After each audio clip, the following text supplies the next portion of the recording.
ഒരു ദിവസം നബി സല്ലല്ലാഹു അലൈഹി വസല്ലം സ്വഹാബികളെല്ലാം പരസ്പരം വല്ലതും സ്വതക്ക ചെയ്യാൻ പ്രേരിപ്പിച്ചു. സ്വതക്ക ചെയ്യാൻ മാത്രം സ്വന്തമായി ഒന്നുമില്ലാത്തൊരു പാവ മനുഷ്യനായിരുന്നു ഉൽബത്ത് ബിൻ സൈദ്. അദ്ദേഹം നബിയുടെ അടുക്കൽ ചെന്ന് പറഞ്ഞു, നബിയെ, എന്നെ ആക്രമിച്ചവർക്കൊക്കെ വേണ്ടി എൻ്റെ അഭിമാനം ഞാൻ സ്വതക്കയായി നൽകിയിരിക്കുന്നു. അടുത്ത ദിവസം നബി സല്ലല്ലാഹു അലൈഹി വസല്ലം സ്വഹാബികൾക്കിടയിൽ നിന്ന് അദ്ദേഹത്തെ തിരക്കി. ഞാൻ ഇവിടെയുണ്ട് റസൂലെ എന്ന് അദ്ദേഹം വിളിച്ചു പറഞ്ഞപ്പോൾ നബി സല്ലല്ലാഹു അലൈഹി വസല്ലം പറഞ്ഞു, അള്ളാഹു നിങ്ങളുടെ സ്വതക്ക സ്വീകരിച്ചിരിക്കുന്നു. അള്ളാഹു സ്വന്തത്തെ വിശേഷിപ്പിക്കാൻ ഉപയോഗിച്ച ഒരു ഗുണവിശേഷമുണ്ട്, വിട്ടുവീഴ്ച ചെയ്യലാണത്. തൻ്റെ അടിയാറുകളിലും ആ സ്വഭാവത്തെയാണ് അവൻ ഏറെ ഇഷ്ടപ്പെടുന്നത്. ജനങ്ങൾക്ക് മാപ്പ് നൽകുകയും വിട്ടുവീഴ്ച ചെയ്യുകയും ചെയ്യുന്നവരോട് അവനുള്ള സ്നേഹം മറ്റൊരു വിഭാഗം ജനങ്ങളോടും അവനില്ല. വൽ യഅഫു വൽ യസ്ഫഹു അലാ തുഹിബ്ബൂന അൻ യഗ്ഫിറല്ലാഹു ലക്കും വല്ലാഹു ഗഫൂറുർ റഹീം.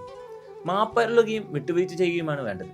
അള്ളാഹു പൊറത്തു തരുന്നത് നിങ്ങൾ ഇഷ്ടപ്പെടുകയില്ലേ? അവൻ ഏറെ പൊറുക്കുന്നവനും കരുണാമയനും അത്രേ.